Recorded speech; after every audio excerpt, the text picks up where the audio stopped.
से जो पिया पास,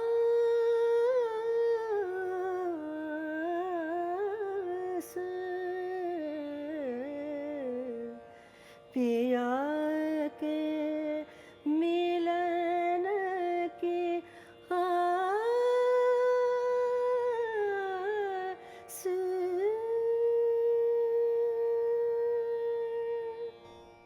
बहुत ही खूबसूरत, बहुत ही हसीन। नमस्कार, आदाब। शख्सियत में मैं समीना आप सबका स्वागत करती हूँ, खैर मकदम करती हूँ। अभी जो आवाज़ सुनी आपने, अगर उनके लिए मैं ये कहूँ कि हर अक़ीदत की एक मंजिल है, हर जबी आस्था तलाश करे। ऐसी ही मंजिलों की तलाश में एक बेहतरीन गायिका का नाम है सन्हिता नंदी, जो विदेश में रहते हुए भी हिंदुस्तानी शास्त्रीय संगीत के प्रचार प्रसार में लगी हुई हैं। शख्सियत में आज मुलाकात सन्हिता नंदी से।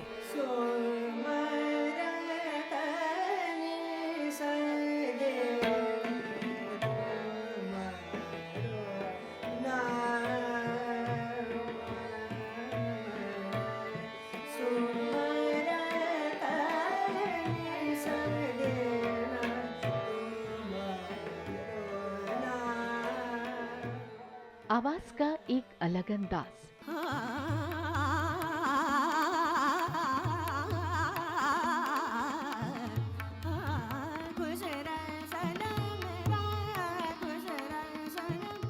विदेश में रहते हुए भी हिंदुस्तानी शास्त्रीय संगीत के प्रचार प्रसार में अपना जीवन पूर्ण रूप से समर्पित किया। सन्हिता नंदी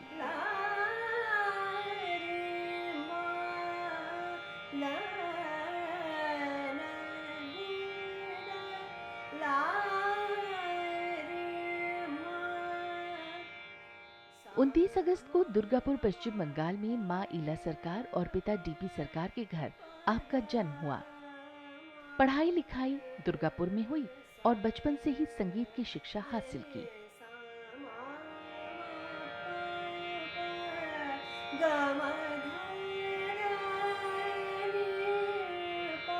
खुशनसीबी रही कि आपको गुरु के रूप में किराना घराने की जानी मानी शख्सियतों पंडित ए कन्नन, पंडित विनायक तोरवी और उस्ताद मशकूर अली खान से सीखने का मौका मिला।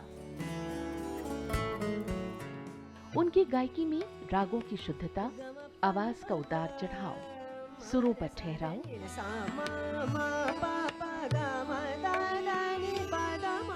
लयकारी में नवीनता और स्वर विस्तार का ढंग जितना सहज है उतना ही जटिल।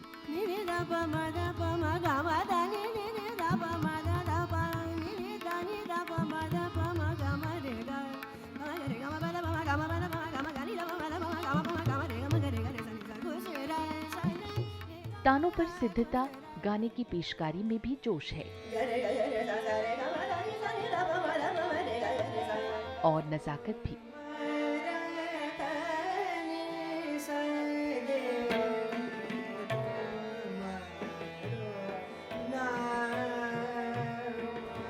आपको मौका मिला देश की जानी मानी संगीत उत्सवों में शिरकत करने का।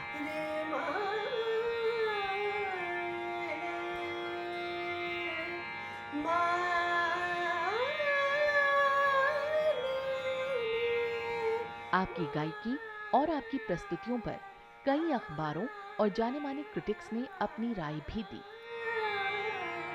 ऑस्ट्रेलिया की एक फिल्म में सन्हिता नंदी की स्वरबद्ध भैरवी को 88वें ऑस्कर अकेडमी अवार्ड के लिए शॉर्टलिस्ट भी किया गया। आपको अब तक एक से बढ़कर एक अवार्ड से नवाजा जा चुका है और आपकी देश के साथ साथ विदेश में प्रस्तुतियों का सफर जारी है और आपकी गायकी संगीत रसिकों के लिए एक नई अंदाज की गायकी है।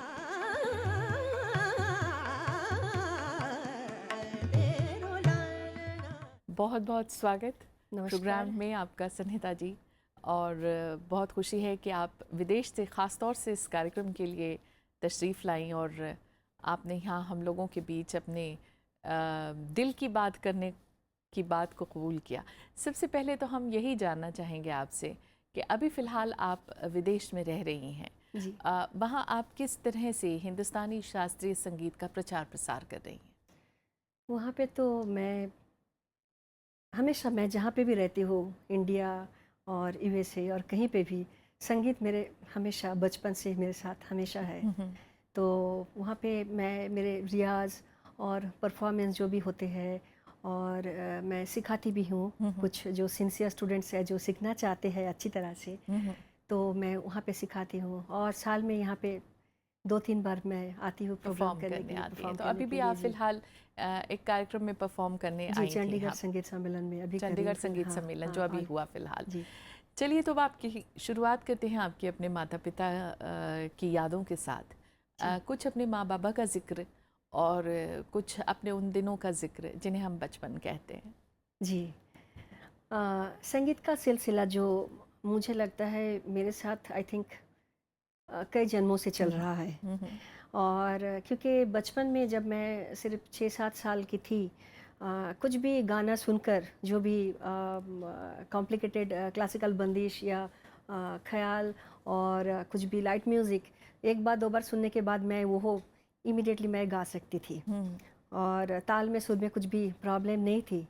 और मैं तो म्यूज़िशियन फैमिली से ऐसे बिलोंग नहीं करती, लेकिन घर में म्यूज़िक था हमेशा।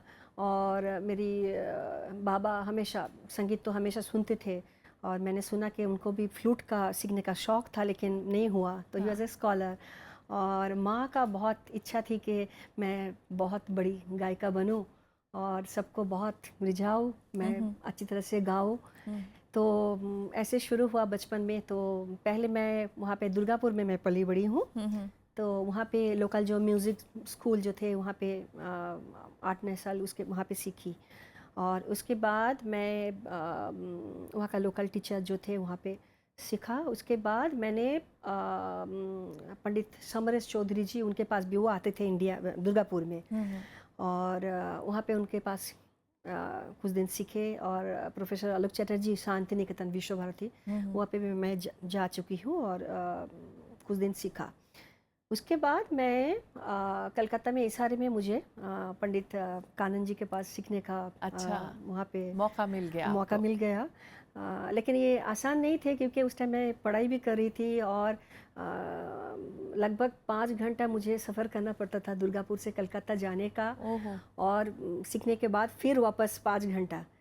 लेकिन मेरे अंदर जो जुनून था कि अच्छा सीखने के लिए, जो गुरु के तलाश में थी मैं, कि किस तरह का गाना सीखना चाहिए। क्योंकि बचपन में आप जब सीखते हैं उस टाइम उतना मालूम नहीं पड़ता, थोड़ा थोड़ा बेसिक जो सीखते हैं। बाद में जो राग क्या होता है, रियाज़ क्या होता है, कैसे सीखना चाहिए, कैसे रियाज़ करना चाहिए, तो ये सब मैं सीखना शुरू की। और एक बात मैं बोलना चाहती हूँ कि जैसे मैं किराना घराने से हूँ, तो ये प्लान करके नहीं हुआ। बाद में मैंने देखा, जैसे मेरा तबीयत थी जो मुझे पसंद था, और उनका जो पुकार, जैसे स्टेप बाय स्टेप डेवलपमेंट जो करते हैं, और रूहदारी, ये सब मुझे बहुत पसंद था, और वो मेरे पर्सनालिटीज़ में है। अच्छा। तो गुरुजी के पास जाने के बाद वो सब सीखने का मौका मिला। फिर मैं पढ़ाई भी कर रही थी, मास्टर्स कर रही थी, तो वो भी हो गए, और इमीडिएटली मेरी शादी भी हो गई, माँ भी बन गई, और बैंगलोर में चली गई। तो बैंगलोर में पंडित विनायक तोरवी जी के पास मैं वहाँ पे कुछ साल सीखा, और देन मैं अमेरिका वापस वहाँ पे चली गई, क्योंकि मेरे हस्बैंड का जॉब लगा वहाँ पे। तो आप वहाँ एक तरह से शिफ्ट हो गई। लेकिन हम अगर बात करें कि आपने गुरु से जो एक ख़ास बंदिश सीखी जो आपको बेहद पसंद रही, तो वो मेरी ऑडियंस को ज़रूर सुनाइए। मैं राग बैरागी में एक बहुत पुरानी बंदिश है, मैं वो सुनाने के लिए जा रही हूँ।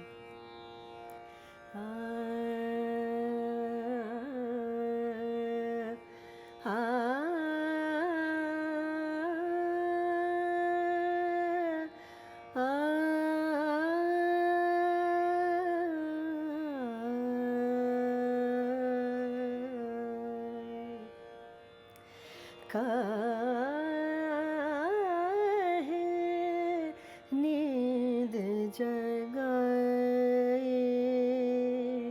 बलमा काहे, नींद जगाए बलमा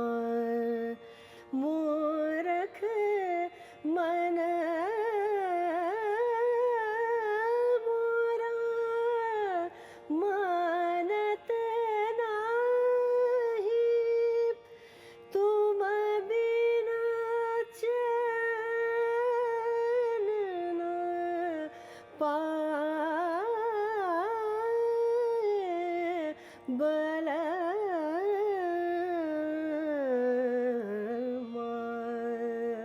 काहे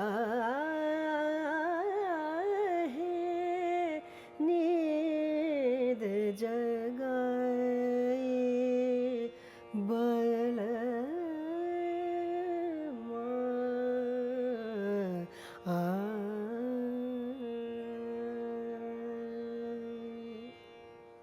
ऑल इंडिया डोवरलेन में आपको पहला स्थान मिला और आपने वहाँ पर नज़रुल गीती और क्लासिकल दोनों तीनों में ही आपने अपनी एक जगह बनाई, तो उस वाक़ये का ज़िक्र ज़रूर कीजिए। डोवरलेन में जब मैं गई थी पहली बार कॉन्टेस्ट में, तो वहाँ पे मम्मी के साथ गई थी।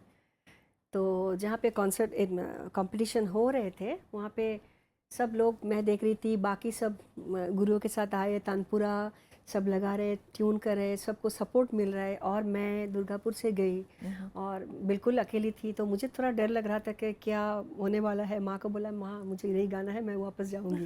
तो माँ बोला, नहीं, इतने दूर इतना कष्ट करके आ रहे हो तो अभी गाना गा कर चलो। तो फिर मैं मियाँ की तोरी गाई थी वहाँ पे और माँ बाद में कहा कि तुम जब गा रहे थे दरवाज़ा बंद थे तो बाहर सब लोग खड़े होकर सुन रहे थे। तो ऐसे उस दिन माँ साथ नहीं देते तो शायद मैं वापस आ जाती और मुझे वहाँ पे कॉन्टेस्ट में मुझे प्राइज़ भी मिला और पोजीशन भी मिला। तो ये एक बहुत बड़ी बात है कि कभी कभी हम लोग डर जाते हैं कि मालूम नहीं पड़ता कि खुद के जो क्षमता है उसके ऊपर। तो उस दिन माँ ने मुझे बहुत हेल्प की।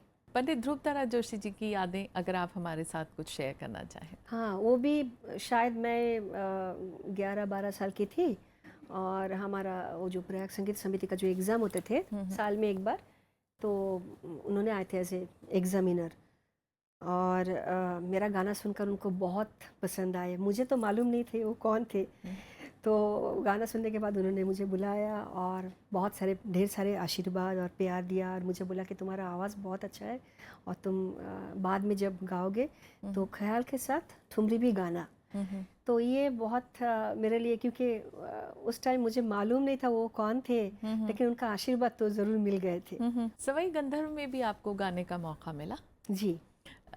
कब हुआ ये? आपने कब परफॉर्म किया था वहाँ पर? सवाई गंधर्व पर मैंने 2009 में परफॉर्म किया था। जी। क्या पेश किया था वहाँ? वहाँ पे राग बागेश्वरी और उसके बाद शायद मैं एक भजन गाई थी। भजन गाई थी। भजन के लिए भी मैंने आपके लिए सुना है कि आप भजन भी बहुत सुंदर प्रस्तुत करती रही हैं। हाँ, तो अगर भजन में से आप कोई भी एक भजन मेरी ऑडियंस के लिए सुनाना चाहें। चैन नहीं घनश्याम घनश्याम, चैन नहीं घनश्याम,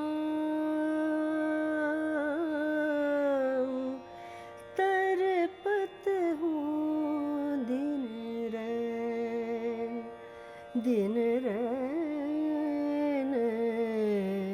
चैन नहीं घनश्याम घनश्याम, तरपत हूँ दिन रैन। सनीता जी, आपके कुछ अपने हैं जिन्होंने अपनी राय दी है आपके आज तक के सफ़र को लेकर। आइए देखते हैं उनका क्या कहना रहा। आइए। हेलो सनीता, हेलो समीना जी। शख्सियत प्रोग्राम देखते हुए बड़ा मज़ा आ रहा है। सनीता मेरी छोटी बहन जैसी है, बड़ी अच्छी गाती है, सुरीली आवाज़ है और जो वॉइस टेक्सचर जो है, टोनल क्वालिटी बड़ा, it's a very warm sound. और उस्ताद आमिर खान साहब का प्रभाव, इन्फ्लुएंस उसके गाने में काफ़ी है, सोच विचार में है, जो मुझे बहुत खुशी देता है। और मैं चाहता हूँ कि she meets with lot of success and makes a mark in the main Indian music scene in India, because she lives all the way far away in US. I wish her all the success.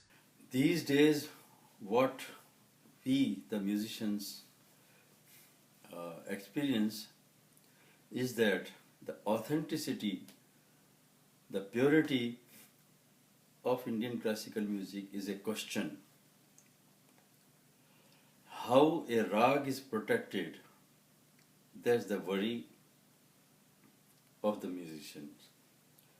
And I give full marks to Sangeeta Nandi that she has maintained the purity of singing, purity of rag, and she has really devoted her life for the cause of music, and she is spreading music in New Jersey, in this country, USA, to promote Indian classical music in the best form. Sangeeta is a very fine singer, vocalist है और किराने घराने के system और उसका खुशबू में है, आवाज़ भी मीठा है और उनका मैंने सुना जो जिस तरीके से गाते हैं वो बड़ा कंप्लीट है. She is very complete artist. तो बात ऐसे है हमारे नेक्स्ट जनरेशन का जो है गाने बजाने वाले, इसमें से definitely I feel that she is very very promising who can create a mark in our Indian music circuit. क्या कहना चाहेंगी?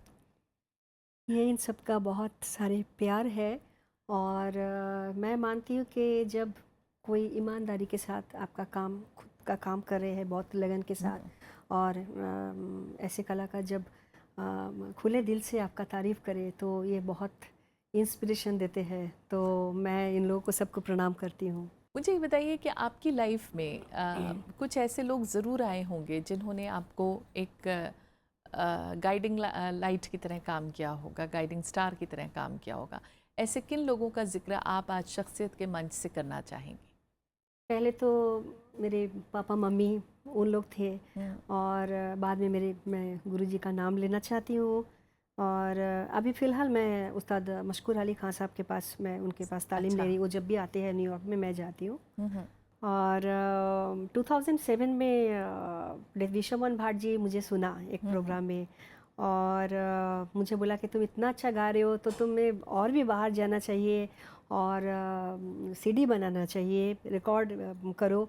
और ऐसे तो मैं I belong to present generation, लेकिन मेरा जो पसंद है हमेशा मैं पुराने ज़माने में वापस चली जाती हूँ. अच्छा. और किसे सुनना पसंद करती हैं आप? मतलब आप रूहानी तौर पर किन कलाकारों के साथ जुड़ी हुई हैं? हाँ, ऐसे तो मैं उस्ताद अब्दुल करीम खान साहब, उस्ताद अब्दुल वाहिद खान साहब, उस्ताद आमिर खान साहब मुझे बहुत पसंद है. विदुषी रोशन आरा बेगम, विदुषी हीराबाई बरोदेकर और बाकी घराना में भी जो भी है कलाकार उन लोगों को मैं सुनती हूँ. तो विदुषी रोशन आरा बेगम की कोई बंदिश या कोई प्रस्तुति जो आप अक्सर चाहती हूँ कि मैं भी प्रस्तुत करूँ, सुनाना चाहेंगी? जी ज़रूर. आए मोरे घर आए बलमा, आए मोरे घर आए बलमा, बहुत दिन के बात, बहुत दिन के बात, आए मोरे घर आए बलमा, बलमा.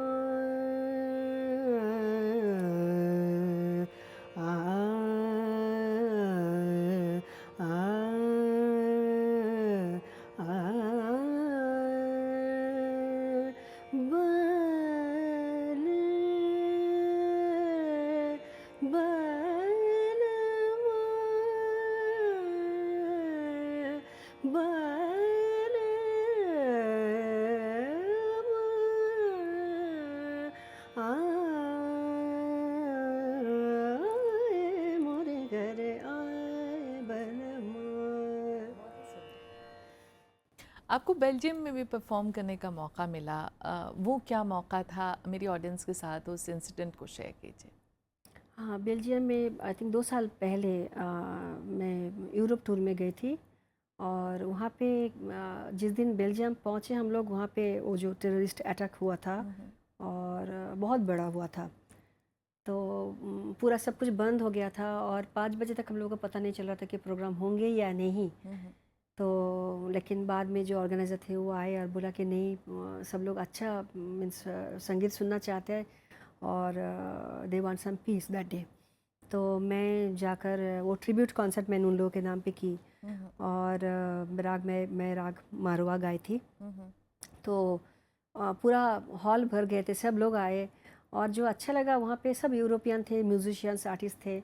और बाद में उन लोग आकर बोला कि मीन्स उन लोगों को हमारे संगीत में विलंबित कैसा पसंद है, कौन सा तराना उस्ताद अब्दुल करीम खान साहब का है, और बहुत सारे उन लोगों को जानकारी है कि ऐसा नहीं कि उन लोगों के लिए कुछ नया चीज़ नया था। है, हाँ। हाँ, नया है।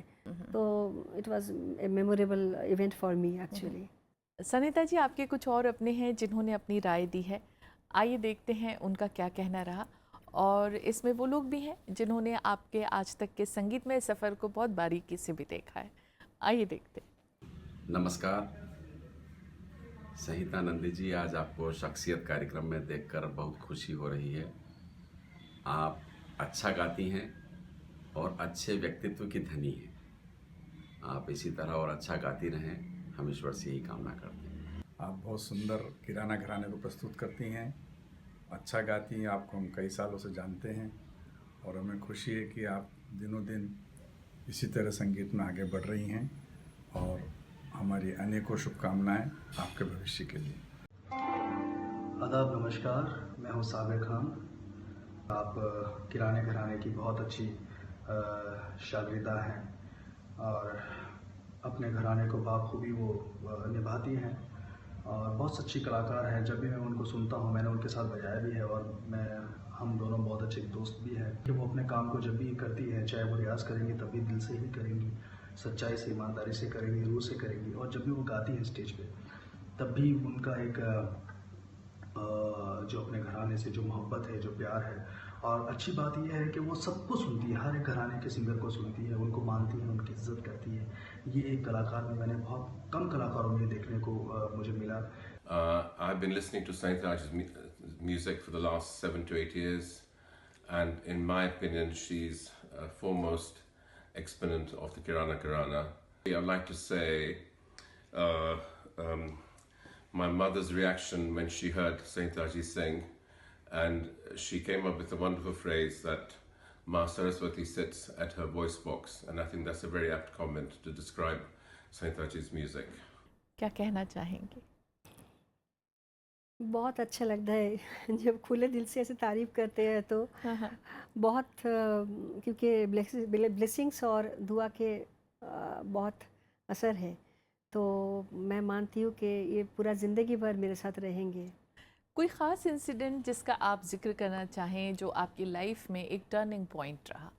टर्निंग पॉइंट तो बहुत सारे टाइम ऐसे कुछ आ जाता है, कुछ हो जाता है कि अब दूसरे कुछ सीखना चाहते हैं और दूसरे कुछ आपको जो एक रोशनी है वो दिखाई देते हैं, जो खास बंदिश जो है किराना घराना मैंने का। सुना है आपके पास काफ़ी अनमोल बंदिशों को भी आपने सहेजा हुआ है। जी जी, क्योंकि मुझे पुराने ज़माने का जो बंदिश है वो मुझे बहुत पसंद है, क्योंकि एक राग के ऊपर जब अब बहुत बहुत सालों में वो बंदिश गाते हैं, उसमें एक शक्ति आ जाता है।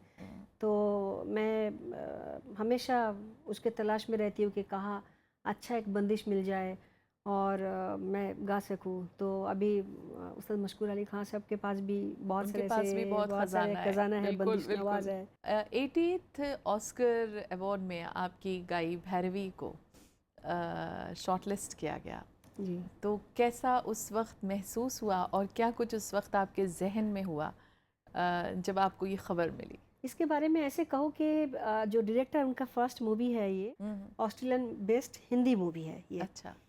और उन्होंने उनका सब हो गया था, मूवी बन गए थे और गाना भी सब कुछ हो गए थे। और शायद उन्होंने मेरा गाना सुना यूट्यूब पर, तो मुझे मेल भेजा कि जो क्रेडिट सॉन्ग है वो आपको गाना है। तो ये बहुत ही लो बजट का था, क्योंकि हम लोग घर में सिर्फ तानपुरा, तबला, हारमोनियम लेकर रिकॉर्ड की थी। अच्छा। हाँ, तो मैंने उनको वो जो दिए थे उनका थोड़ा सा ऐसे ट्यून बताया और उनका लिरिक्स दिए थे, और मैं 3 राग में वो करके दिखाए उनको कि कौन सा आपको पसंद है। मारवा राग, मारवा, झंझोटी एंड भैरवी में। तो उनका वो भैरवी बहुत पसंद था। तो बस उसमें हम लोगों को पता भी नहीं था कि हम लोग इतना मालूम नहीं था कि उस मीन्स वो ऑस्कर तक पहुंच जाएगी। ऑस्कर मीन्स हाँ, जो कंटेंडर बोलते हैं, हाँ। 80th ओरिजिनल स्कोर जो है, हाँ हाँ उसमें वो एक थे। वो हाँ, हाँ। उस मूवी का और भी 6 गाना था जो उसमें भी आए हाँ थे। हाँ, सुनाना चाहेंगी उसको थोड़ा सा?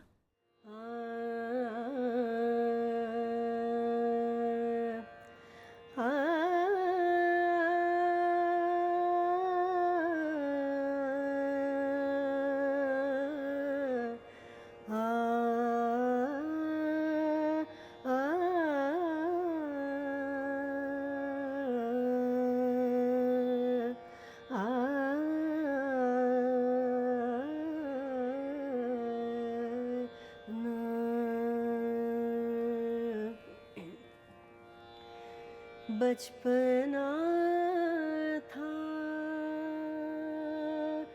है,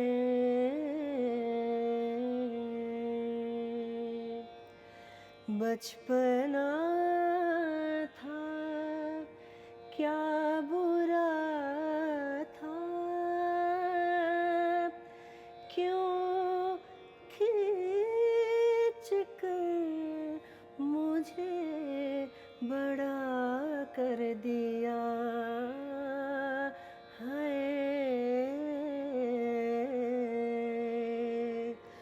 बचपना था।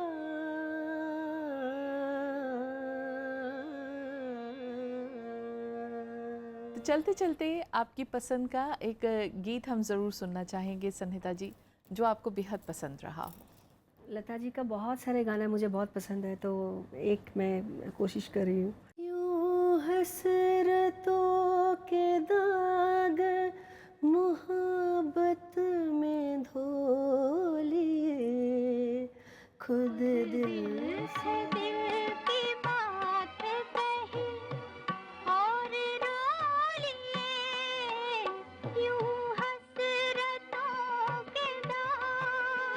तो संहिता जी, आप आज शख्सियत में तशरीफ़ लाई, आपका बहुत बहुत शुक्रिया। आपको भी नमस्कार।